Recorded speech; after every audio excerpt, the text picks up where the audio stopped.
ओसो coding के channel पर आपका हार्दिक स्वागत है दोस्तों। डेटा टाइप की सीरीज को आगे बढ़ाते हुए आज हम बात करेंगे सबसे पहला इम्पॉर्टेंट डेटा टाइप इंटीजर। अब इंटीजर डेटा टाइप को हमने बात की थी, दो कीवर्ड हमारे पास थे, एक तो इंट कीवर्ड था और दूसरा कीवर्ड हम लोगों ने देखा था long, that is called long integer. अभी हम शुरुआत में बात कर रहे हैं इंटीजर को लेके। ये डेटा टाइप दोस्तों बहुत इंपॉर्टेंट है। इंपॉर्टेंट क्यों है? क्योंकि नॉर्मल केसेस में जब बात की जाती है कि इंटीजर की रेंज क्या होगी, कितना नंबर में इंटीजर डेटा टाइप के साथ में स्टोर कर सकता हूँ, तो हम कई बार उसको कोशिश करते हैं कि याद रहे या मिस कर जाते हैं कभी उस रेंज को। तो आज इस लेक्चर के बाद हम लाइफ में कभी भी इंटीजर की रेंज को मिस नहीं कर पाएंगे। 100% हम खुद कैपेबल होंगे इसके रेंज को एनी टाइम निकालने के लिए। तो हम लोग इसका फंडामेंटल समझेंगे आज, फिर वो चाहे इंटीजर 1 बाइट का हो, 2 बाइट का हो, 4 बाइट का हो या 8 बाइट का हो। जैसे जावा जब पढ़ेंगे तो आपको 4 तरह के इंटीजर्स मिलेंगे। सी और सी प्लस प्लस में इंट और लॉन्ग कैटेगरी, नए वर्जन्स में भी उसको लॉन्ग लॉन्ग के रूप में डिफाइन करा जाता है। तो अभी हम लोग बिल्कुल स्ट्रेट फॉरवर्ड कॉन्सेप्ट डिस्कस करेंगे जिससे कि आपका लाइफ लॉन्ग फंडामेंटल क्लियर हो जाए। सेकेंड टाइम हमको जीवन में ये नहीं समझना पड़े किसी से कि इंटीजर का बेस क्या है, इसका फंडामेंटल क्या है। ठीक है दोस्तों, तो हम लोग शुरुआत करेंगे इंट कीवर्ड के साथ में। जब मैं इंटीजर टाइप इंट कीवर्ड देखता हूँ तो इसका मतलब हो गया किसी भी प्रोग्राम में जब मैं वेरिएबल डिक्लेयर करूँगा तो ये करेंगे हम लोग int x, int y, int a. मतलब वेरिएबल डिक्लेरेशन क्या हुआ कि जब मुझे इंटीजर टाइप का डेटा अगर अपने प्रोग्राम में स्टोर करना है तो मैं इंट एक्स नाम से वेरिएबल को डिक्लेयर कर दूंगा विथ सेमी कॉलन। क्लियर है दोस्तों? जब ये डिक्लेयर करते हैं हम लोग तो डॉस बेस्ड अगर हम ऑपरेटिंग सिस्टम में टर्बो सी प्लस प्लस में अगर जा रहे हैं हम लोग, ब्लू स्क्रीन एडिटर पे अगर आप अपना कोड टाइप करोगे तो वहाँ पर इंट मतलब 2 बाइट है। और जब भी कभी ये क्वेश्चन कंपनीज में आता है तो आपको रिप्लाई भी ये करना है कि इंट मतलब डॉस बेस्ड ऑपरेटिंग सिस्टम के साथ में 2 बाइट। और जो जीसीसी और विंडो बेस्ड जो एनवायरनमेंट है सारे, वहाँ पर ये 4 बाइट का मेमोरी एरिया ऑक्यूपाई करेगा। हम आज इतना कंफर्टेबल होंगे कि कितनी भी बाइट हो उतनी बाइट से हमें रेंज निकालने की प्रैक्टिस डेवलप करनी है। तो ये बहुत इंपॉर्टेंट लेक्चर है दोस्तों आज का। सबसे पहली बात ये है कि इंट एक्स जब मैं लिखता हूँ तो इसका मीनिंग होता है कि कंप्यूटर की मेमोरी में एक्स नाम की एक मेमोरी लोकेशन रिजर्व हुई और उसका कुछ इनिशियल एड्रेस होगा। ये जो मैंने 1000 लिखा है एक डमी एड्रेस है। रियलिटी में ये एड्रेस कुछ और हो सकता है, 65,000, 522, 524। जब आप प्रिंट करोगे एक्स के एड्रेस को तो आपको 2 तरह की एड्रेस स्कीम मिलेगी। अगर 16 बिट में होगा तो ये रेंज आ जाएगी कुछ 65,536 के बाद पहले की। और अगर 4 बाइट की एड्रेसिंग होगी तो फिर आपको थोड़ा सा हेक्साडेसिमल फॉर्म में इसकी रेंज या इसकी एड्रेसिंग मिलेगी। तो अभी दोस्तों हम लोग शुरुआत कर रहे हैं। एक्स हमने डिफाइन करा, 1000 एक उसका मेमोरी एड्रेस हमने एज्यूम कर लिया। और इसका मीनिंग ये होगा कि जब भी फ्यूचर में हम कोई डेटा इंटीजर टाइप का स्टोर करेंगे तो यहाँ पर कोई भी एक इंटीजर वैल्यू स्टोर होगी। हो सकता हो 25 हो, 75 हो, कोई भी दुनिया का कोई इंटीजर जो इस रेंज में आ सकता होगा 2 बाइट के इंटीजर की, उससे हम लोग यहाँ पे स्टोर कर लेंगे। अब इसके स्टोरेज का मतलब क्या हो गया, क्या कॉन्सेप्ट है? तो 2-3 बातें जरूरी। एक तो डिक्लेरेशन के लिए कीवर्ड कौन सा हो गया, इंट। क्लियर? इसके लिए जो फॉर्मेट स्पेसिफायर यूज होता है दैट इज %d या %i। सी लैंग्वेज में जब डेटा रीड और राइट करते हैं हम लोग तो दोनों केस में फॉर्मेट स्ट्रिंग आपको देना पड़ती है। मतलब सी लैंग्वेज इस बात को लेके सेंसिटिव होती है कि जो डेटा मैं असाइन कर रहा हूँ, जो डेटा रीड और राइट कर रहा हूँ, उसका डेटा टाइप क्या है। अगर वो इंटीजर होगा तो ये 2 फॉर्मेट पॉपुलर है सबसे ज़्यादा। ये %d चलता है, बेसिकली इट्स डेसिमल इक्विवेलेंट, पर ये ज़्यादा पॉपुलर है। और I indicates for integer, int. Clear? तो दोनों में से कुछ भी यूज़ करते हैं, ज़्यादातर पॉपुलर जो है वो %d आपको कहीं भी देखने सुनने में आएगा। या आपने भी जब प्रैक्टिस की होगी सी प्रोग्रामिंग का 1-2 प्रोग्राम बनाया होगा या जिन्होंने सब कुछ कर रखा हो तो उन्होंने भी इसको एक्सपीरियंस किया होगा कि हम लोग कॉमनली %d का यूज़ ज़्यादा करते हैं यहाँ पर। अब दोस्तों एक इम्पॉर्टेंट बात क्या है यहाँ पर कि जब इसी डेटा को रीड और राइट करने की बात आती है तो रीड और राइट करने के लिए हम लोग क्या करते हैं, तो मैंने आपको बताया था अगर मुझे कीबोर्ड से ये 25 वैल्यू लेना होगी सी के सिंटेक्स में तो डबल कोट्स में हम लिखते हैं फॉर्मेट स्पेसिफायर। तो यहाँ पर इसका फॉर्मेट होगा %d और कॉमा करके एड्रेस ऑफ x। तो ये दोस्तों एक सिंटेक्स हो गया सी लैंग्वेज में कीबोर्ड से एक वैल्यू, एक इंटीजर वैल्यू रीड करने का। तो ये स्कैनएफ का एक्चुअल सिंटेक्स है जो हमें रोज प्रोग्राम जब बनाएंगे हम लोग शुरुआत करेंगे तो हमें डेटा इसी पैटर्न पे लेना है। क्लियर। तो स्कैनएफ में ये पार्ट होता है पहला वाला जिसको हम बोलते हैं फॉर्मेट स्ट्रिंग, डबल कोट्स में होती है। मल्टीपल वैल्यूज अगर होती हैं तो इसी के पास डबल कोट्स में हम लोग पास लिख देंगे। डबल कोट्स के अंदर अगर 2 वैल्यू होगी तो 2 बार %d होगा। अगर एक इंटीजर एक फ्लोट होगा तो एक %d दूसरा %f होगा, जो पढ़ेंगे हम लोग आगे अभी। तो ये स्कैनएफ का रोल समझ में आ रहा है। इसका मीनिंग होता है this is what address of x। ये बता रहा है जो डेटा आप कीबोर्ड से ले रहे हो ये x के एड्रेस पर जाकर स्टोर होगा। तो 25 कहाँ पर स्टोर होगा दोस्तों, it will store at the address of x। तो ये एम्परसेंट जो है इसको बोलते हैं अपन एड्रेस ऑफ x। ये एम्परसेंट को एड्रेस ऑपरेटर हम बोलते हैं। क्लियर। तो ये पॉइंट थोड़ा सा क्लियर होगा, मुझे विश्वास है आपको समझ में आ रहा होगा क्या हमें करना है, क्या इसका रोल है। सेम अगर मुझे प्रिंट करना होती है x की वैल्यू 25 तो हम लोग क्या करेंगे, यहाँ पर हम यूज करेंगे printf x is equal to %d। ये सब कुछ मैंने डबल कोट्स में लिख दिया दोस्तों। यहाँ पर आके वैल्यू प्रिंट होगी x की और आगे हमने लिख दिया x। इस x की वैल्यू को हम लोग यहाँ जाके प्रिंट करेंगे। तो इसका मीनिंग समझ में आ गया printf। तो printf और scanf को हम मानते हैं standard input output function. Standard input output function को हम अपने प्रोग्राम में जब यूज़ करेंगे तो हमें stdio.h इंक्लूड करना पड़ेगी। क्लियर। तो ये दो फंक्शन समझ में आ रहे हैं दोस्तों। शुरुआत जब होगी अगर आपको इंटीजर टाइप का डेटा रीड करना है तो इंटीजर के साथ में 2-3 बातें जो जरूरी शुरू में नोट करने की हमारे लिए, एक तो उसका डिक्लेरेशन होगा इंट एक्स। दूसरी इंपॉर्टेंट बात होगी फॉर्मेट इंटीजर के साथ में यूज होता है %d या %i। इसको इनपुट अगर लेना है डेटा को तो इनपुट लेने के लिए भी वी कॉल स्कैनएफ फंक्शन। तो स्कैनएफ में भी फॉर्मेट स्ट्रिंग होगी और address of x, address of y, address of any variable. तो किसी वेरिएबल के एड्रेस के साथ हम लोग इसको रीड कर सकते हैं डेटा को, जिससे कि कीबोर्ड से जो डेटा आप दोगे, जो इनपुट दोगे, वो वैल्यू सीधे x की मेमोरी में जाके स्टोर होगी। क्लियर। अब उसी वैल्यू को मुझे प्रिंट करना है, मॉनिटर पे शो करना है, डिस्प्ले करना है, तो फिर ये x की वैल्यू आके इस %d की जगह पे प्रिंट हो जाएगी। तो आपको आउटपुट स्क्रीन पे क्या दिख जाएगा, x is equal to 25। Output हमारा आ जाएगा x इक्वल टू 25। तो ये हमारा आउटपुट आ जाएगा यहाँ पर।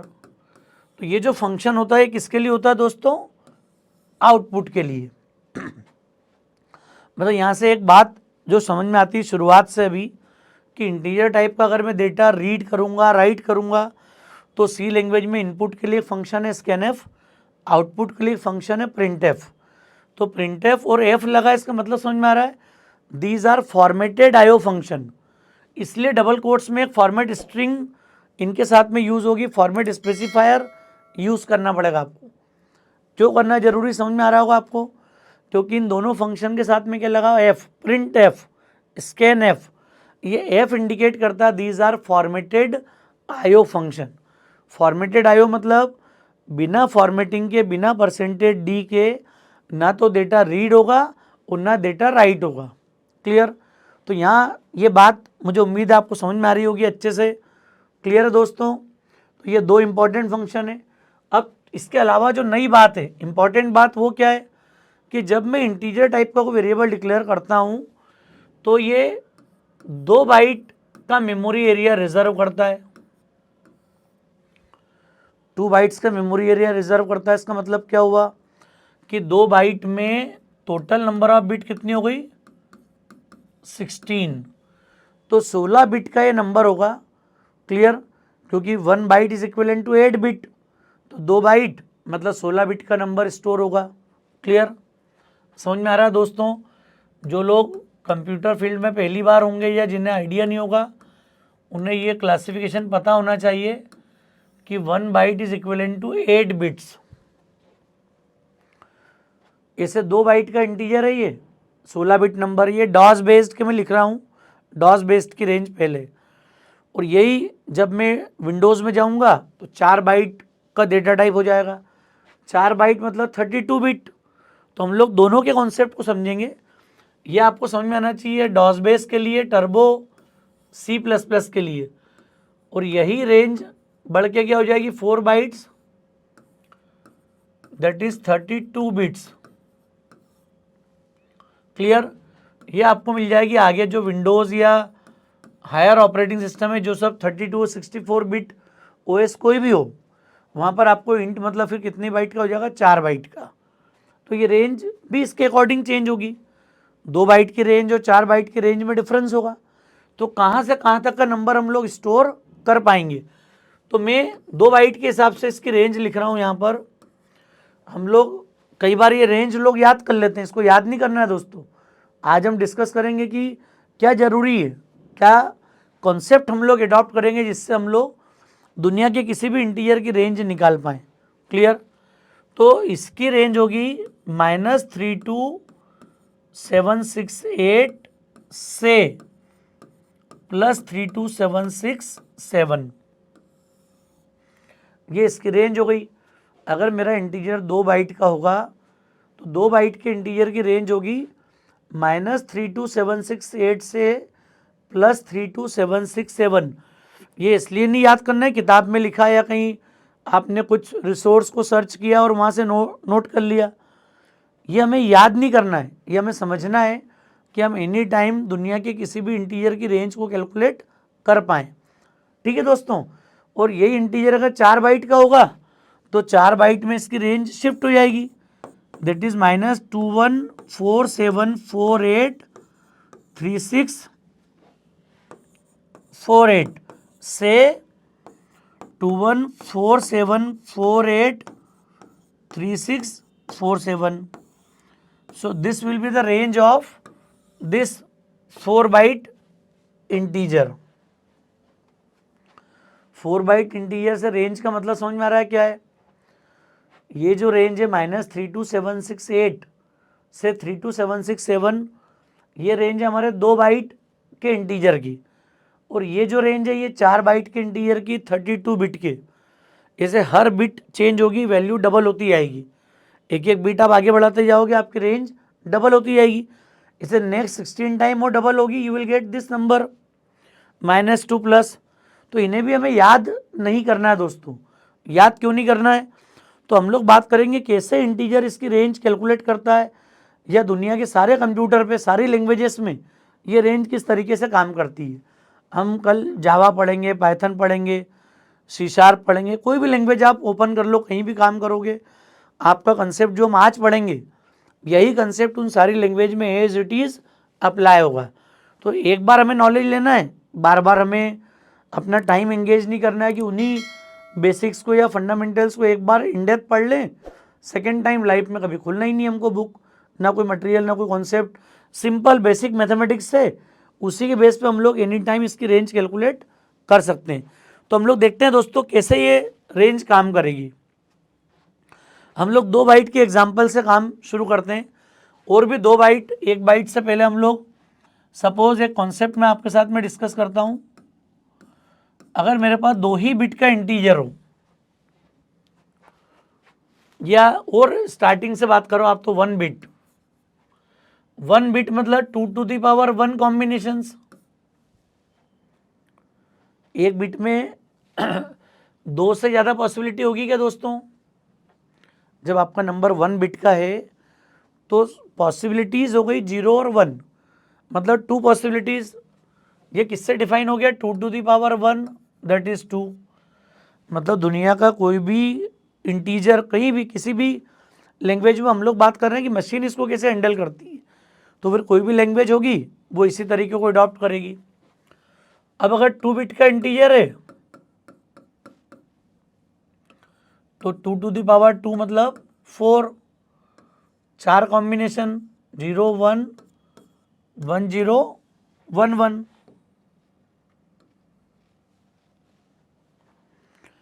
ऐसा कोई कॉम्बिनेशन आपको किसी को दिख रहा हो अभी कि 2 बिट में मैंने लिखना मिस कर गया हूँ, यहाँ पर नहीं लिख पाया हूँ? आप 2 बिट का कोई भी नंबर बोलोगे, इन 4 में से कोई एक पॉसिबिलिटी बनेगी। क्लियर? इससे ये समझ में आ गया कि नंबर ऑफ बिट डिसाइड कर लेती कि इतने मेमोरी कॉम्बिनेशन होंगे। यही अगर मैं 3 बिट की बात करूंगा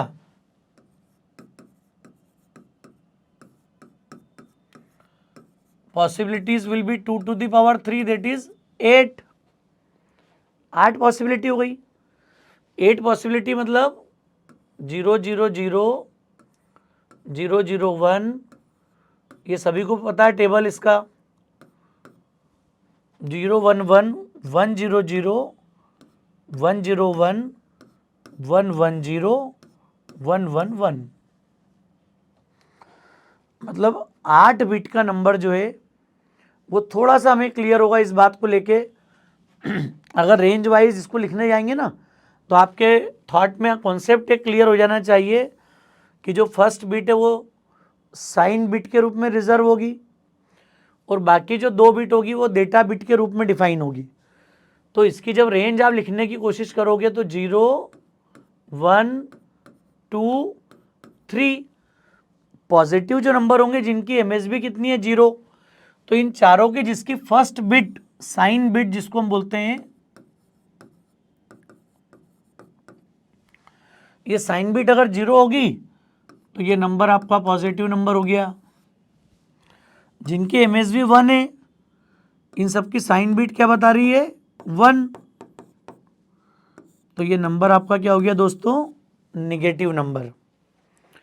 और निगेटिव नंबर जो होते हैं they are stored in the two's complement form. ये टूस कॉम्प्लीमेंट के फॉर्म में स्टोर्ड है, और टूस कॉम्प्लीमेंट के फॉर्म में स्टोर्ड है इसका मतलब क्या हो गया, ये नंबर हो गया -4 -3 -2 -1। मतलब दुनिया की किसी भी बिट कॉम्बिनेशन में जब सारे 1 आ रहे हों, ऑल वंस मीन्स -1, चाहे वो 16 बिट हो, 8 बिट हो, 32 बिट हो या 64 बिट हो, ऑल वंस मतलब -1। क्यों बोल रहे हैं ऐसा अपन? क्योंकि जब ये सारे 1 होंगे तो इसकी वैल्यू मैंने -1 कहाँ से लिख दी, -1 कैसे मान ली? ये नंबर चूंकि बता रहा है कि निगेटिव नंबर है। क्यों निगेटिव नंबर है? तो आपको सिर्फ बाइनरी पैटर्न में क्या समझना है, अगर नंबर की फर्स्ट बिट 0 होगी तो नंबर 100% पॉजिटिव होगा, और उसकी फर्स्ट बिट अगर निगेटिव होगी तो नंबर 100% निगेटिव होगा। ये पहला एजम्पशन हमारे माइंड में क्लैरिटी के साथ होना चाहिए। अब आप ये समझिए कि जब ये ऑल वंस हैं तो ऑल 1 को मैंने -1 किस हिसाब से लिख दिया, तो दोस्तों ऑल 1 का मैं क्या ले लूँ टूस कॉम्प्लीमेंट, तो टूस कॉम्प्लीमेंट के पहले मैं इसका क्या ले लूँ वंस कॉम्प्लीमेंट। तो वंस कॉम्प्लीमेंट की डेफिनेशन क्या होती है दोस्तों, subtract our binary number from all ones. ये डेफिनेशन भी आज याद रख के अलग से लिख लेना दोस्तों, हर जगह यही पढ़ाया जाता है, बोला जाता है कि बाइनरी बिट को फ्लिप कर दो 0 से 1, 1 का 0। Technically it is wrong. हम लोग क्या बोलेंगे, हम लोग बोलेंगे subtract our binary number from all ones, सारे 1 से घटाओ। तो जब आप इसको सारे 1 से घटाओगे तो जो रिजल्ट आएगा that will be 0 in place of 1 and 1 in place of 0। मतलब वंस कॉम्प्लीमेंट की डेफिनेशन समझ में आ रही है, subtract our binary number from all ones. Clear? जब वन को, सारे वन को अगर मैं, मतलब आपके किसी बाइनरी नंबर को जब मैं सारे वन से घटाऊंगा तो फिर आपको रिजल्ट आ गया 0 0 0। ये तो आया one's complement. Now what is two's complement? One's complement ये जो आया और प्लस 1, दिस इज व्हाट 0 0 1। इसको बाइनरी से डेसिमल में कंप्लीट कन्वर्ट करा तो आपका आंसर आएगा 1 with minus sign. So this number is now -1। Clear है दोस्तों? समझ में आ रहा होगा, मुझे विश्वास है। कॉन्सेप्ट क्लियर है, इसलिए मैं पहले 3 बिट की बात कर रहा हूँ। 1632 में भी इसी कॉन्सेप्ट को चला के देखेंगे अपन, पर हमें क्लैरिटी होना चाहिए कि हम किस बिट पैटर्न के हिसाब से काम कर रहे हैं। 3 बिट में आप ज़्यादा समझ पाओगे, जब भी कॉपी पे कुछ वर्क करने की बात आएगी आप अलग से प्रैक्टिस कर सकते हो इसकी। हम ये 3 वाले नंबर को उठा लेते हैं 101। अब 101 को भी हमने क्या बोला, इसकी भी MSB 1 है, this is also negative number.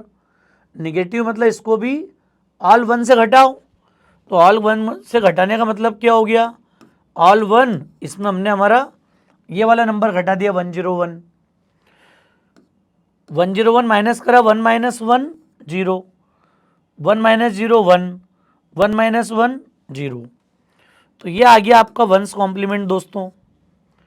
Once complement plus 1, तो ये टूस कॉम्प्लीमेंट लेने के लिए +1 कर दिया। So the value is now 0 1 1। अब इस पूरे 3 बिट के नंबर को, अब साइन बिट का काम खत्म हो गया टूस कॉम्प्लीमेंट आने के बाद। अब आप पूरे की वैल्यू निकालो। So this is what 3। Binary से डेसिमल कन्वर्ट करा ना हमने। 0 1 1 मतलब 2 to the power 0 into 1, 2 to the power 1 multiply और 2 to the power 2 multiply by 0, तो ये तो 0 हो गया। ये आ गया 2 प्लस 1।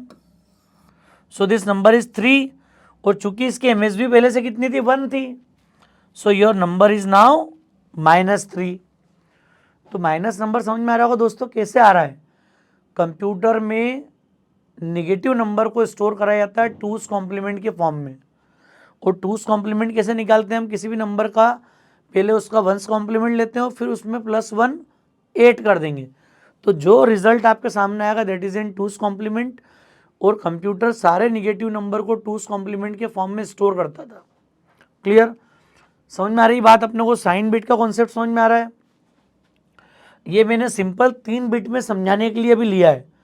नेक्स्ट मैं बात करूंगा सीधे 16 बिट की। अब 16 बिट की बात करूंगा मतलब क्या हो गया, अब जो हमारा एक्चुअल इंटीजर है दोस्तों, ये 2 बाइट्स का है। 2 बाइट मतलब 2 to the power 16 numbers. 2 to the power 16 number से मतलब समझ में आ रहा है क्या होगा, टोटल नंबर आपके रिप्रेजेंट होंगे 65,536 नंबर्स। कोई नया काम नहीं करा मैंने। जब 2 बिट लिखी थी 2 टू द पावर 2 कैलकुलेट किया था हमने 4। 3 बिट लिखी 2 to the power 3 total numbers that is 8। और आपने नोटिस किया होगा जब पिछला वाला कॉम्बिनेशन मैंने लिखा था तो 3 बिट में आपके पास होगा ना, 3 बिट में अगर ये नंबर सामने लिखा था, इसके अलावा ऐसी कोई पॉसिबिलिटी थी क्या जो यहाँ पर मिसिंग थी? मतलब 8 के अलावा 9वां नंबर में यहाँ पे स्टोर नहीं कर सकता हूँ। कोई 9th नंबर इस कॉम्बिनेशन 3 बिट में कभी नहीं आ पाएगा। क्लियर? तो ये पॉइंट समझ में आ रहा होगा दोस्तों। अब हम बात कर रहे हैं, अगर ये नंबर था तो इसका मतलब है कि आधे नंबर तो पॉजिटिव और आधे नंबर निगेटिव। इसी से तो हमने रेंज निकाली कैसी, इसमें 32,768 नंबर तो निगेटिव के हो गए और 32,768 नंबर आपके पास काय के हो गए, पॉजिटिव के, जो कि 0 चूंकि इंक्लूडेड है इसमें, तो ये होगा 0 2 3 2 7 6 7।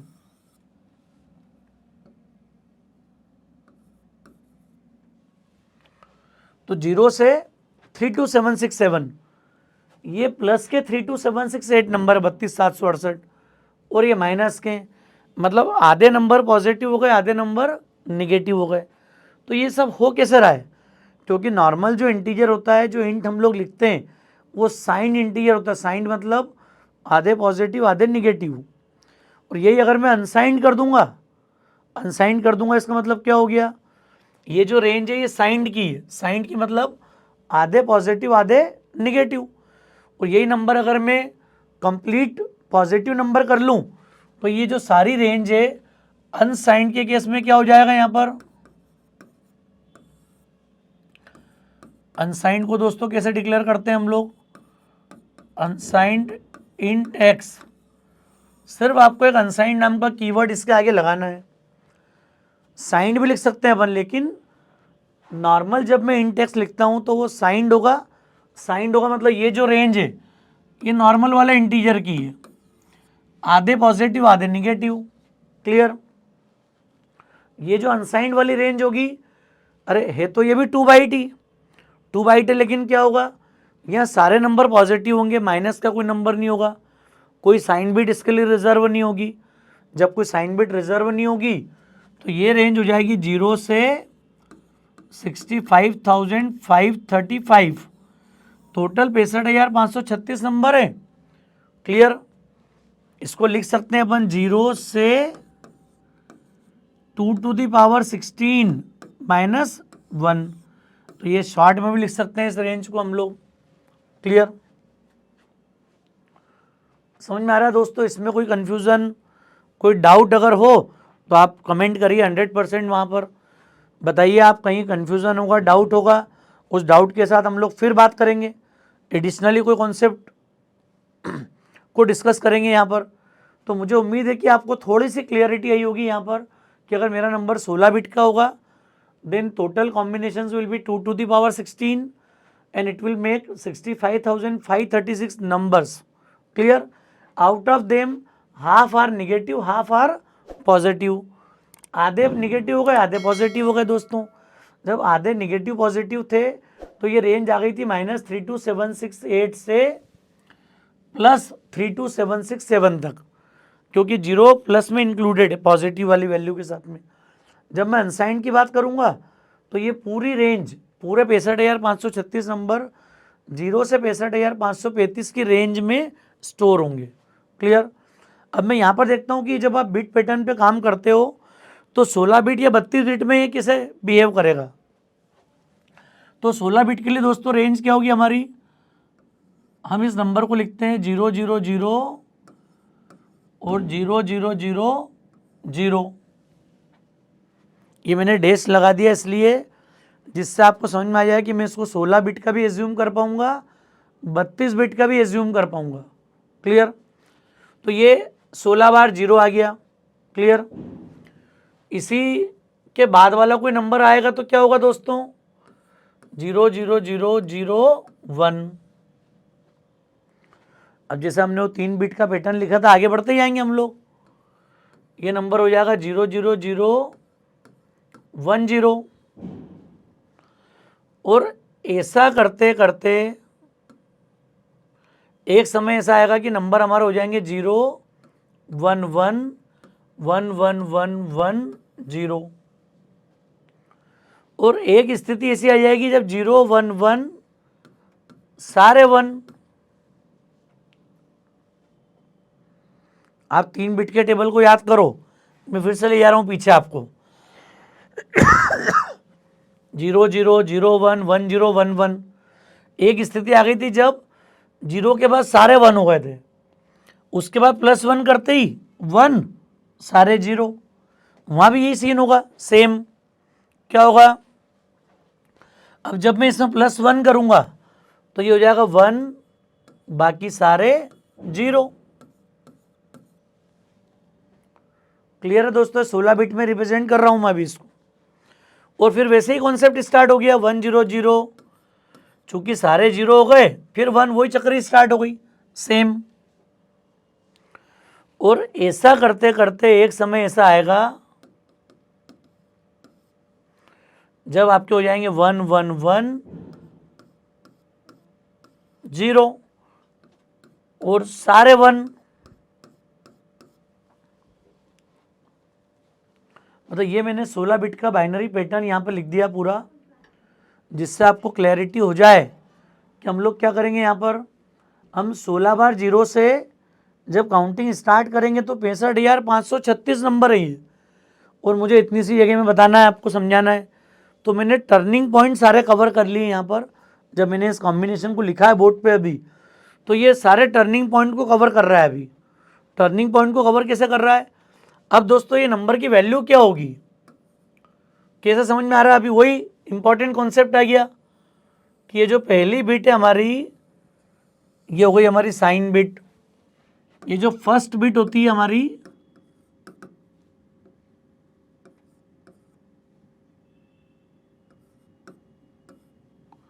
इसको हम लोग क्या बोलते हैं दोस्तों, साइन बिट। मतलब ये जो हमने पहले भी किया 3 बिट के अंदर, ये सारे पॉजिटिव नंबर हो गए, 1 वाले सारे नंबर निगेटिव नंबर हो गए। किस बेसिस पे हुआ है ये, सिर्फ उसके एमएसबी को देख के। मतलब 1 बिट जो रिजर्व्ड है वो साइन के लिए है, और बाद की जो 15 बिट है ये, इनको हम लोग बोलते हैं यहां पर डेटा बिट। मतलब फर्स्ट बिट को तो हमने मान लिया साइन बिट, और रिमेनिंग जितनी होगी, अगर ये 32 बिट का नंबर होता तो 1 बिट मतलब एमएसबी, मतलब साइन बिट। एमएसबी किसको बोलते हैं, जिसकी सबसे ज़्यादा सिग्निफिकेंट वैल्यू हो। वो जो बचपन में देखते थे ना, इकाई, दहाई, सैकड़ा, तो unit place, 10 place, 100 place, 1000 place, ऐसे बढ़ते जाते हैं अपन। तो ये होती है एलएसबी, लीस्ट सिग्निफिकेंट बिट, जिसकी पावर क्या है 2 टू द पावर 0, सबसे छोटी वैल्यू है। और ये 2 टू द पावर 15 है, तो इसलिए इसको हमने बोल दिया MSB, most significant bit, MSB. और एमएसबी जो होती है that is reserved for the sign purpose. क्यों साइन पर्पस, कंप्यूटर में साइन के लिए अलग से मेमोरी रिजर्व नहीं होती है, उस पहली बिट को ही साइन बिट मान के पूरा मैथमेटिक्स किया जाता है। और पॉजिटिव नंबर तो फ्लैट स्टोर होंगे, नेगेटिव नंबर के लिए कंप्यूटर को प्रोसेसिंग करना पड़ती है, and all negative numbers are stored in their two's complement form. बात करेंगे यहाँ भी, फिर से हम लोग उसी को रिकॉल कर रहे हैं ताकि इंटीजर को लाइफ में हमें सेकेंड टाइम नहीं पढ़ना पड़े। क्लियर। तो ये जो फर्स्ट वैल्यू है, चूंकि सारे नंबर पॉजिटिव के हैं, तो ये 16 बार 0 मीन्स व्हाट, 0। फिर ये 15 टाइम 0 और 1, इसको बाइनरी से डेसिमल में कन्वर्ट करोगे आप, you will find this is 1। इसको देखेंगे 2, और ऐसा करते करते ये जो वैल्यू आएगी दिस इज 32766, इवन नंबर है, लास्ट वाली 0 है। और ये जो लास्ट पॉजिटिव नंबर आएगा रेंज का, दैट इज 32767। ये बहुत काम की बात है दोस्तों, हम लोग तो रेंज याद करते आ रहे हैं किताबों में। किसने लिख दी, आपने याद कर ली और भूल गए किसी दिन। भूलना नहीं है तो एनी टाइम हम निकाल सकते हैं, जब आप चाहोगे, जब उस इंटीजर की रेंज आप कैलकुलेट कर पाओगे। क्लियर। तो ये नंबर आ गया 32767, ये 32 बिट का होता है अभी, तो ये 214748 वाली रेंज आ जाती है यहाँ पर। क्लियर। एक पॉजिटिव नंबर आ गया था 4 बाइट का। क्लियर। तो ये 0 से लेके सारे पॉजिटिव नंबर आ गए, इनके साथ में कुछ कोई कॉम्प्लेक्सिटी नहीं है, because they are positive and there MSB is 0, that indicates your number is positive. अब बात करेंगे सारे निगेटिव नंबर की, जिन सबकी एमएसबी कितनी है, 1 है। ये भी कितने हैं टोटल, ऐसे 32,768 नंबर है। अरे जितने पॉजिटिव उतने ही निगेटिव, क्योंकि 32,768 बार यहाँ पे 0 आया है 2 टू द पावर 15 टाइम्स, और 2 टू द पावर 15 टाइम्स यहाँ पे 1 आया है। और 2 टू द पावर 15 को जब आप कैलकुलेटर से निकालो, you will see this 32768 ones. Clear. मतलब 32,768 नंबर आपको किसके होगा, 1, जिनको निगेटिव नंबर मान रहे हैं अपन। अब ऐसी गलतफहमी नहीं हो जाए कि जब ये 32767 खत्म होता होगा तो शायद -1 शुरू हो जाता होगा यहाँ से, ये गलतफहमी दूर रखना है। ये नंबर होगा -32768, मतलब प्लस का 32767 फिनिश हुआ और नेक्स्ट नंबर आ गया आपका -32768। ये जो कॉम्बिनेशन मैंने लिखा है दोस्तों ये -32767। भरोसा नहीं हो तो आप इसका टूस कॉम्प्लीमेंट निकाल लो अभी तुरंत, आपको आइडिया लग जाएगा, पता लग जाएगा क्या है। और ऐसा करते करते मैं लास्ट में आ गया -2 -1। ये बीट पैटर्न बहुत इंपॉर्टेंट है दोस्तों।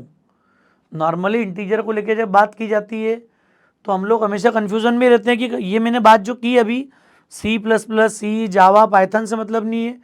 कंप्यूटर में इंटीजर इस तरीके से स्टोर होता है। क्लियर? कंप्यूटर में स्टोर करने का तरीका समझ लिया तो फिर दुनिया की कोई भी लैंग्वेज आ जाए हमारा तरीका चेंज नहीं होगा, हमारे कॉन्सेप्ट चेंज नहीं होंगे। क्लियर? तो ये पॉइंट मुझे विश्वास है आप समझ गए होंगे और मैं इसको क्लैरिटी के साथ समझा रहा हूँ। जो सारे 16 नंबर जीरोस MSB अगर साइन के लिए रिजर्व होगी तो ये जो साइन इंटीजर मैंने बोला था आपको इसमें आधे पॉजिटिव आधे निगेटिव दोनों नंबर स्टोर होंगे। और जब मैं अनसाइन की बात करूंगा तो ये MSB वाला कॉन्सेप्ट हट जाएगा साइन के लिए। पूरे 16 जीरो से 16 बार 1 तक के नंबर स्टोर होंगे किसके लिए? अनसाइंड की रेंज के लिए। मतलब अनसाइंड वाले केस में साइन बिट रिजर्व नहीं होती है। क्लियर?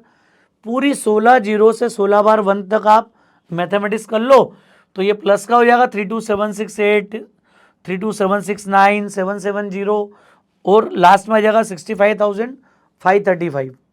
क्लियर? तो ये नंबर आया कैसे, ये वैल्यू निकली कैसे?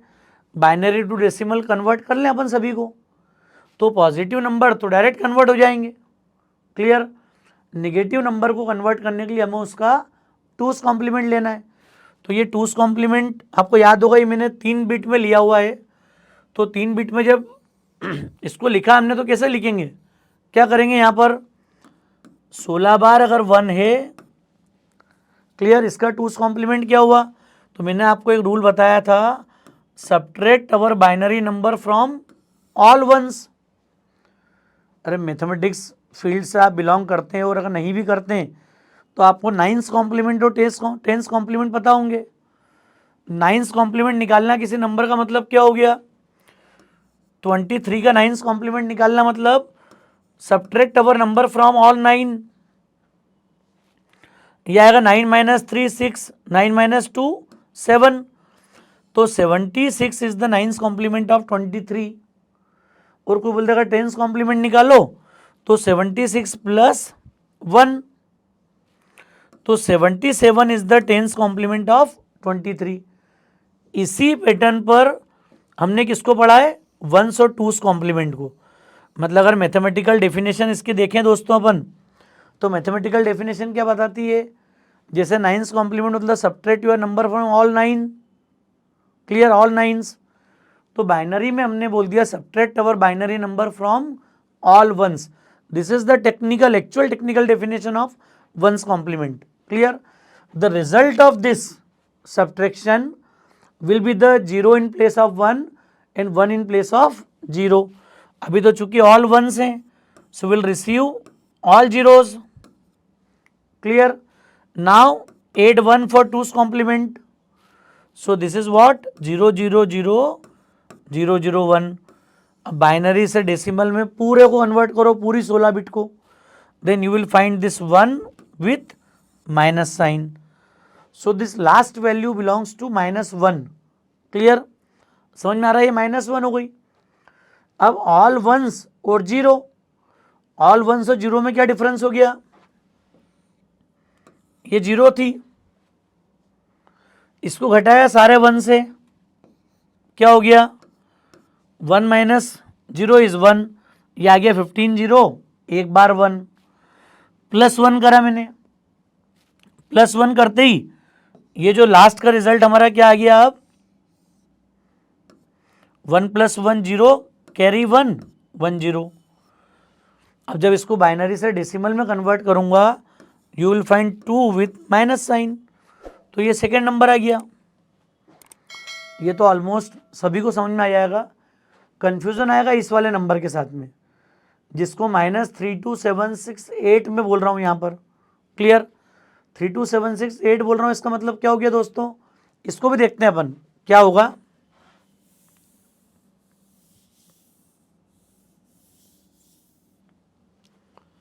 अब मैंने लिया दोस्तों 1 और ऑल जीरोस, ये वाला नंबर की बात कर रहा हूं मैं अब आपके साथ। इसको भी सारे 1 से घटाओ,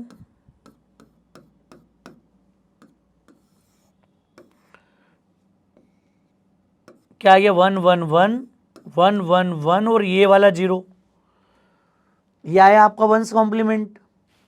नाउ +1 करते ही क्या हो गया अब यहां पर 1 + 1 0, कैरी 1 0, कैरी 1 0, चलता रहेगा ये 0 1 0, और ये लास्ट वाली बिट को जाके क्या कर देगा 1। मतलब जो हमें शुरू में था हमारे पास 2's कॉम्प्लीमेंट भी उसका वही आया। कभी भी आप 1 0 0 1 0 0 1 5 टाइम 0 का 2's कॉम्प्लीमेंट निकालोगे तो वही वैल्यू आएगी सेम। तो जब इसका निकाला तो ये एक्चुअल नंबर आ गया। इस नंबर को मैंने क्या किया, 2's कॉम्प्लीमेंट में कन्वर्ट करा। क्लियर, आ गया 2's कॉम्प्लीमेंट। अब बाइनरी से इसका निकाल लिया मैंने डेसिमल, तो ये सब तो 0 है। एक वैल्यू आएगी 2⁵ इंटू 1, बाकी तो सारे 0 हैं। और 2⁵ की वैल्यू होती है 32768 विथ माइनस साइन। तो 1 और 15 टाइम 0 का जब मैं 2's कॉम्प्लीमेंट निकालूंगा तो 1 और 15 टाइम 0 ही आएगा। फिर मैंने उसको बाइनरी से डेसिमल कन्वर्ट किया विथ ऑल कॉम्बिनेशंस, पूरी 16 बिट में। 2's कॉम्प्लीमेंट आने के बाद साइन बिट वाला कॉन्सेप्ट खत्म हो जाएगा। अब जब मैं कैलकुलेट करूंगा तो पूरी 16 बिट पे कैलकुलेशन करूंगा। क्लियर, ये कंप्यूटर का तरीका है, बड़ा इंपॉर्टेंट क्वेश्चन है कि कंप्यूटर में निगेटिव नंबर कैसे स्टोर होते हैं। क्लियर, कंप्यूटर में इंटीजर कैसे स्टोर होता है।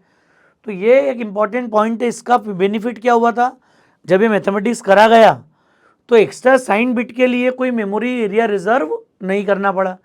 नहीं तो प्लस माइनस साइन के लिए 1 बाइट की मेमोरी रिजर्व हो जाती है एज ए कैरेक्टर।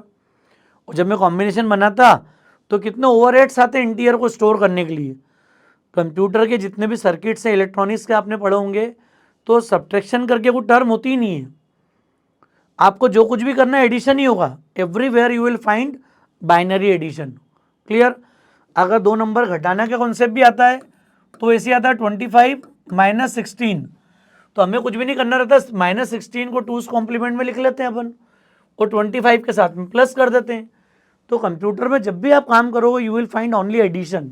क्लियर, तो ये पॉइंट जिनको भी कहीं कन्फ्यूज़न हो, डाउट हो, तो मैं एक लेक्चर कि हमारी एक सेपरेट लेक्चर लूँगा नंबर सिस्टम्स और कन्वर्जन पे, जिससे कि जो लोग नॉन कंप्यूटर बैकग्राउंड के होंगे या मतलब सिविल, मैकेनिकल, इलेक्ट्रिकल या फिर कॉमर्स मैनेजमेंट बैकग्राउंड के हो, तो उनके लिए थोड़ी आसानी होगी।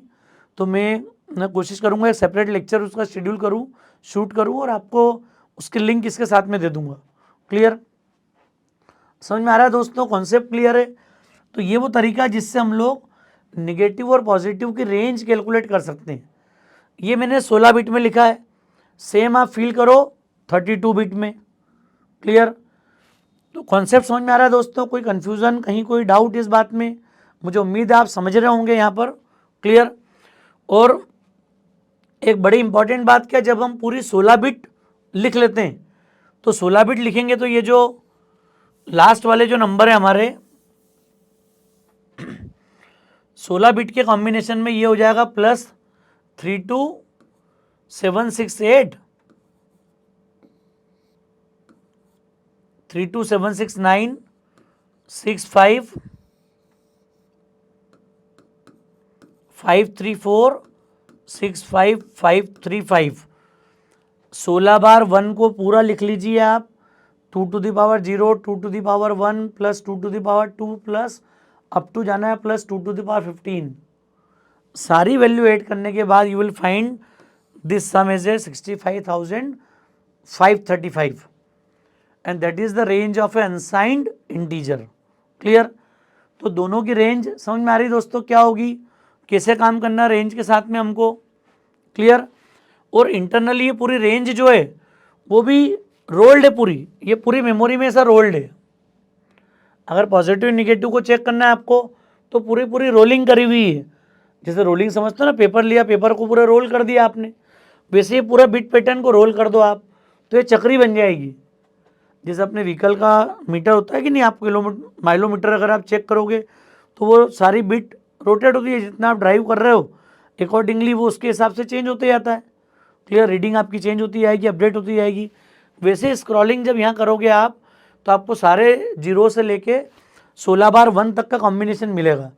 और वो जो गार्बेज वैल्यू वाली बात करी थी ना दोस्तों अपन ने प्रीवियस लेक्चर में, आपको याद होगा, इसके ही पहले कि यहाँ पर जब हम 25 नहीं देते हैं अगर, तो यहाँ गार्बेज वैल्यू स्टोर होती है। गार्बेज क्यों स्टोर होती है? क्योंकि ये जो मैंने 16 बिट अभी आपके सामने खोली है, इसका रैंडम स्टेटस होता है 0 या 1। तो वो कुछ भी हो सकता है, कभी MSB 1 आ जाएगी तो नंबर निगेटिव हो जाएगा, हो सकता है गार्बेज में -17 स्टोर हो जाए, कभी आप रैंडम बिट पैटर्न के अंदर MSB 0 आ गई तो हो सकता है वो अंदर वाली वैल्यू कुछ 1725 आ गई सपोज। तो ये कुछ भी हो सकती है। वो 16 बिट में 0 और 1 के कॉम्बिनेशन पे डिपेंड करता है कि कंप्यूटर ने रैंडमली कौन सा कॉम्बिनेशन उठा लिया, उसको आप लोग गार्बेज वैल्यू बोल देते हो। क्लियर, इसलिए जब हम आगे लूपिंग वगैरह में कहीं प्रोग्रामिंग करते हैं तो हमको सम और प्रोडक्ट वाले वेरिएबल्स को इनिशियलाइज करना पड़ता है 0 या 1 से, because of this garbage value. Clear, कुछ लैंग्वेज हमको सपोर्ट करती है, कुछ ऐसे टाइप होते हैं डेटा के जहाँ पर बाय डिफ़ॉल्ट स्टार्टिंग इंडेक्स 0 से वैल्यू लेगा वेरिएबल। ये भी हम लोग आगे डिस्कस करेंगे हमारी जर्नी में। तो यहाँ अभी मैंने दोस्तों क्या बता दिया था आपको कि 25 स्टोर किया था, तो ये वही कॉन्सेप्ट है पूरा, कहीं भी कोई डिफरेंस नहीं है। और जो रेंज हमने लिखी थी यहाँ पर -32768, ये कैसे आ गई ये भी अभी आपने देख लिया। क्लियर, एक एक बिट की रेंज हम लोग निकाल सकते हैं। यही मैंने आपको 3 बाइट में समझाई थी सिंपल वे में। जिसको 16-32 बिट समझ में नहीं आती हो उनके लिए मैंने 3 बाइट का पैटर्न लिख दिया कि आप इसको समझिए। इसी को आप कॉपी करते जाइए, 4 बिट, 15 बिट, 28 बिट, जितनी बिट पैटर्न है उसके हिसाब से लिख लो आप, कोई परेशानी नहीं है। और अभी जो हम कर रहे थे यहाँ पर, this is what, this concept, this is the range. Clear, positive negative सभी को समझ में आ गए होंगे। MSB बिट, साइन बिट क्या होती है सबको क्लियर हो गया होगा पूरा, कि साइन बिट मतलब 1 bit reserve for sign purpose, remaining 15 और 31 bit reserve for data bits. Clear, इससे आपकी रेंज मिल जाएगी सारी पॉजिटिव निगेटिव की। क्लियर है दोस्तों, ये पूरा रोल्ड है। रोल्ड है मतलब ये चक्री कैसे बनाता है वो भी मैं आपको क्लियर करूंगा नेक्स्ट। अगर इसको समझना हो कि वैल्यू के साथ में, तो आप दोस्तों इसी वैल्यू को रोल्ड मान लो पूरी। हमारे पास हालांकि टूल है पर मेरी आदत नहीं है ज़्यादा टूल्स या इनको यूज़ करने की, तो मैंने नॉर्मल वाला ही सर्कल बना लिया है। अब इसको अगर देखेंगे अपन तो ये 0, 1, 2 ये हमारी पॉजिटिव वाली डायरेक्शन हो गई सारी। करते करते हम लोग लास्ट वैल्यू पे आ गए 32767, 32766। समझ में आ रहा है दोस्तों? ये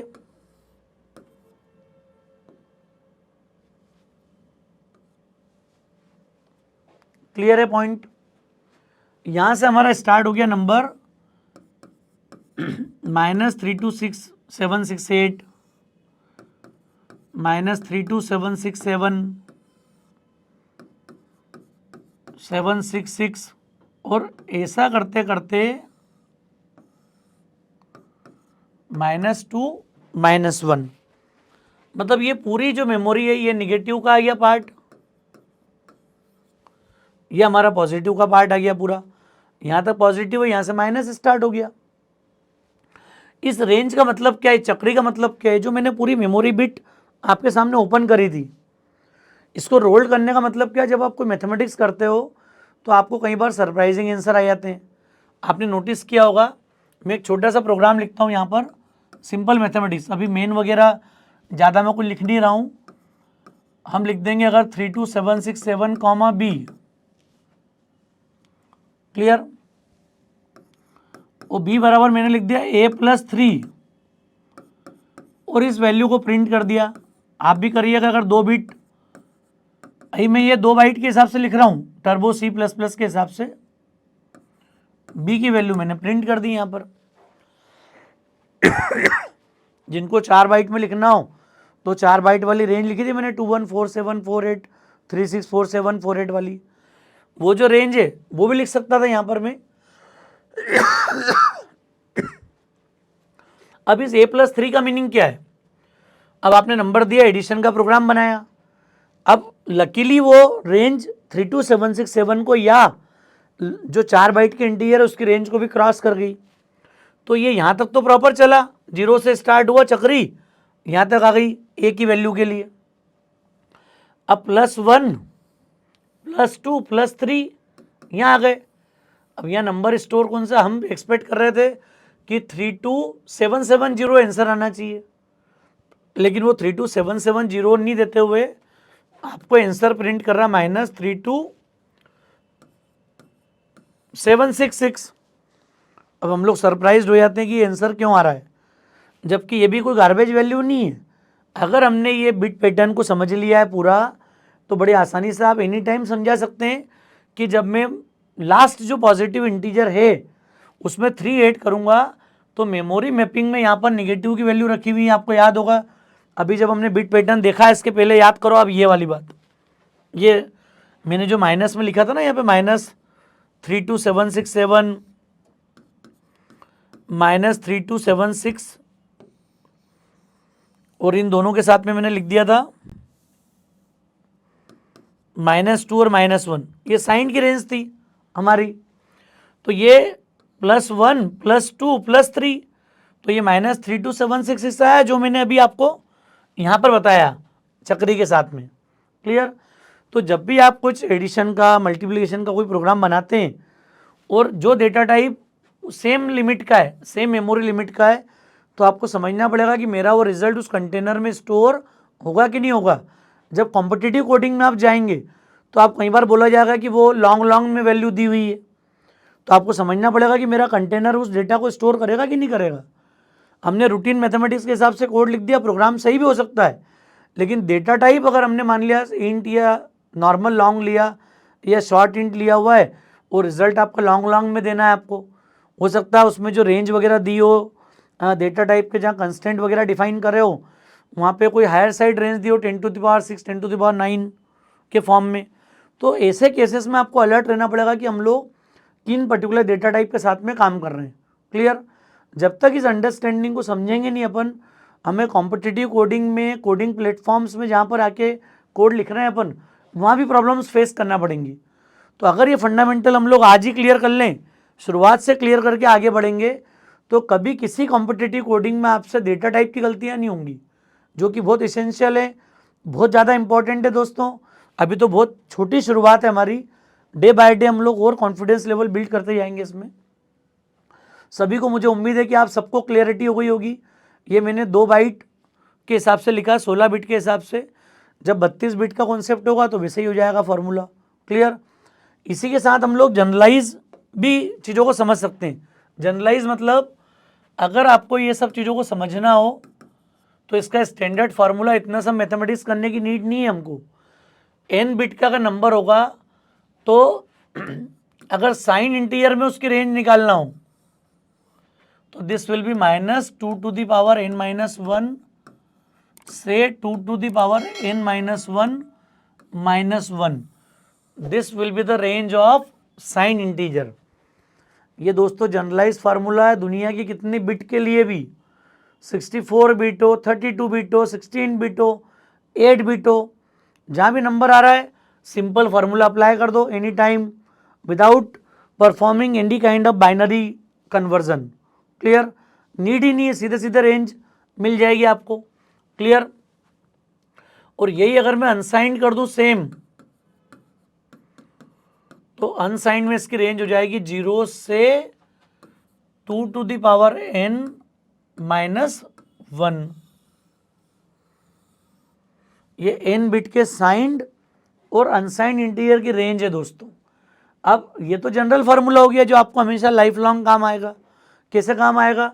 अगर चलो 8 बिट 16 बिट तो बात की बात है, किसी ने आपसे बोल दिया कि 5 बिट का ही नंबर है, नॉर्मल कभी इंटरव्यू पूछ लिया कि 5 बिट का एक इंटीजर दिया हुआ, what will be the range, अब हम बोलेंगे 5 बिट का तो इंटीजर सुना ही नहीं है, हमने तो 4 बाइट 2 बाइट 8 बाइट सुना है।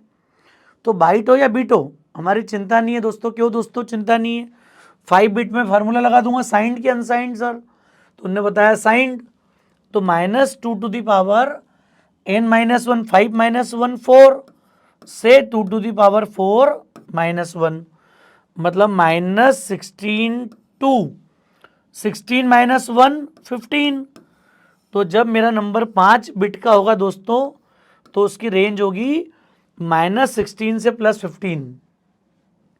कल अगर 1 बाइट का नंबर होगा, कई बार होते हैं शॉर्ट इंटीजर का कॉन्सेप्ट यूज होता है, बाइट टाइप का डेटा टाइप यूज होगा जावा के साथ में, पाइथन के साथ में, जहाँ 1 बाइट का इंटीजर आपको हैंडल करना हो। तो 1 बाइट का इंटीजर हैंडल करना है मतलब क्या हो गया, 8 bits. Formula will be 2 to the power 8 - 1 7 to 2 to the power 7 - 1 -128 से +127। This will be the range of 1 byte data. आगे जब कैरेक्टर को पढ़ेंगे हम लोग सी और C++ के, तो वो 1 बाइट की रेंज ही होती है उसकी भी, चूंकि उसका इंटरनल रिप्रेजेंटेशन इंटीजर है, तो कैरेक्टर के अंदर भी आपको ये रेंज देखने को मिलेगी, क्योंकि C और C++ कैरेक्टर को और बुलियन को दोनों को इंटीजर के रूप में यूज़ करेंगे। क्लियर? तो ये पॉइंट आपके दिमाग में बिल्कुल घर कर जाना चाहिए, कॉन्सेप्ट पूरा फिट हो जाना चाहिए। ये अनसाइंड की रेंज समझ में आ गई दोस्तों। यही 1 बाइट अगर अनसाइंड होता तो 0 से 2 to the power 8 मतलब 256 - 1 255, तो ये अनसाइंड की रेंज हो गई। ये 4 बिट में अनसाइंड बोलते हैं अभी, तो 0 से 2 to the power 5 मतलब 32 - 1 31, ये वाली रेंज होगी। तो मुझे उम्मीद है कि आपको इंटीजर को लेके एक 100% वाली क्लैरिटी कहीं ना कहीं आ गई होगी। अब जब आप देखो कि डॉस बेस्ड जो सी है वहाँ पे 2 बाइट का इंटीजर है। क्लियर? अब जब इस रेंज से बड़ा डेटा मुझे स्टोर करना हो तो हम लोग डेटा टाइप यूज करते हैं लॉन्ग। उसको आप लिख सकते हो लॉन्ग एक्स या फिर लॉन्ग इंट एक्स। अब ये 4 बाइट का हो गया, तो इसकी रेंज भी वही होगी दोस्तों जो मैंने लिखी थी, आपको याद होगा, -2147483647 से 21474836, सॉरी यहाँ 8 है, 48 से 47। क्लियर? ये रेंज होगी साइंड इंटीजर की 4 बाइट की। अगर विंडोज 4 बाइट का होगा तो इंट के साथ भी यही रेंज होगी, और नॉर्मल वाला अगर लॉन्ग इंटीजर यूज़ कर रहे हैं अपन 2 बाइट डॉस बेस में, लॉन्ग मतलब 4 बाइट का होगा, तो वही रेंज यहाँ होगी। इसके लिए फॉर्मेट होगा %LD। डेटा जब मैं रीड और राइट करूँगा लॉन्ग इंटीजर को तो फॉर्मेट यूज़ करूँगा %LD। क्लियर? ये इंडिकेट करेगा this is for long integer. Clear? इसी रेंज को मैं हमारे जो शॉर्ट फार्मूला उसके साथ में क्या लिख सकते हैं, -2 to the power 31 से 2 to the power 31 - 1। दोस्तों अगर ये भी डायरेक्ट लिख दोगे ना आप तो भी सही है, ये फिगर नहीं भी याद रहे अपने को तो भी चिंता की बात नहीं है। आप तो -2 to the power 31 याद रखो, 2 to the power 31 - 1। तो नॉर्मल इंटीजर या नॉर्मल वाला जो लॉन्ग है उसके साथ में 4 बाइट का कॉन्सेप्ट है, और 4 बाइट का इंटीजर, उसका नाम कोई भी हो, किसी भी टेक्नोलॉजी में हो, किसी भी हार्डवेयर के साथ में हो, हमें चिंता नहीं करना है। जब हम लॉन्ग एक्स पढ़ेंगे, जब कॉम्पिटिटिव कोडिंग करोगे आप, तो आपको कॉन्सेप्ट आएगा लॉन्ग एक्स। तो लॉन्ग एक्स का कॉन्सेप्ट क्या हो जाएगा, this is what 8 byte. 8 byte मतलब 64 बिट, और 64 बिट में रेंज क्या हो जाएगी, ये हो जाएगी -2 to the power 63 से 2 to the power 63 - 1। ये नंबर हम लोग स्टोर कर लेंगे। तो कॉम्पिटिटिव कोडिंग में इसका बहुत ज़्यादा रोल होगा लॉन्ग इंटीजर का। जब हमारे साथ में रेंज का अगर इशू आ रहा है तो आपको क्लैरिटी होगी कि मेरा जो क्वेश्चन दिया हुआ है उसमें कंस्ट्रेंट क्या दिए हुए हैं, क्लियर, क्या सिंपल डेटा दिया हुआ है, क्या उसके सिंपल इनपुट आउटपुट का सेटअप है। अकॉर्डिंगली आपको अपनी प्लानिंग करना पड़ेगी।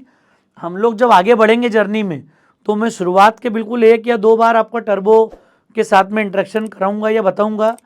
उसके बाद सारी जर्नी हमारी उसी तरीके से होगी जिसके लिए आपको कॉम्पिटिटिव कोडिंग प्लेटफॉर्म में आपको हेल्प मिले, आपको प्रॉब्लम्स नहीं आए। क्लियर है? तो उम्मीद है मुझे दोस्तों ये टॉपिक आपको समझ में आया होगा। अगर आपको बहुत अच्छा लगा, कॉन्सेप्ट ठीक लगा हो, तो आप इसको लाइक ज़रूर करिएगा, क्लियर, शेयर करिएगा अपने फ्रेंड्स के बीच में, और बने रहिएगा उसोप कोडिंग के चैनल पर प्रोग्रामिंग को इन डेप्थ समझने के लिए, इन डेप्थ एक्सपर्टीज़ आपको डेवलप करने के लिए। ठीक है दोस्तों, थैंक्स अ लॉट।